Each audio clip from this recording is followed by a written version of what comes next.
صحیح بخاری اور مسلم کی حدیث ہے کہ آپ صلی اللہ علیہ وسلم کی طرف ایک شخص آیا جس نے آپ کو سلام کیا اور پھر نماز پڑھی، اور جب وہ واپس آیا تو آپ نے اس کو کہا کہ تمہاری نماز نہیں ہوئی۔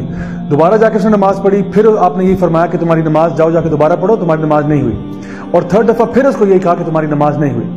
تو اس شخص کو پھر بعد میں آپ نے سمجھایا کہ اس کی نماز کیوں نہیں ہوئی، کیونکہ وہ بہت جلدی میں اور تیزی میں نماز پڑھا تھا۔ تو آج میں اسی طرح کے کچھ مسٹیکس کے بارے میں بات کرنا چاہتا ہوں۔ سب سے پہلی چیز یہ کہ جب بھی آپ رکوع میں جائیں تو میک شور کہ آپ کی کمر جو ہے وہ بالکل سیدھی ہو اور زمین کے ساتھ پیرلل ہو۔ صحابہ یہ بات کہا کرتے تھے کہ اگر ہم لوگ نبی کریم صلی اللہ علیہ وسلم کی کمر کے اوپر اگر پانی ڈال دیتے اس حالت میں تو وہ پانی نہ تو آگے جاتا نہ پیچھے جاتا۔ سو نہ آپ نے کمر کو بہت اوپر رکھنا ہے نہ بہت نیچے کرنا ہے، بلکہ بالکل گراؤنڈ کے ساتھ پیرلل رکھنا ہے۔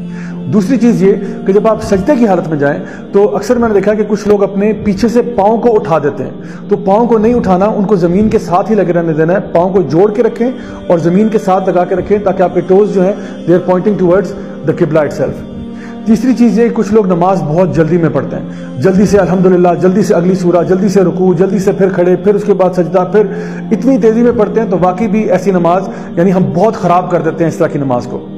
چوتھی چیز یہ کہ سجدے کا حق ادا کیجئے۔ جب آپ سجدے میں جائیں آرام سے واپس آئیں، اپنے سارے آرگنز کو واپس اپنی جگہ پہ آنے دیں، پھر واپس سجدے میں جائیں۔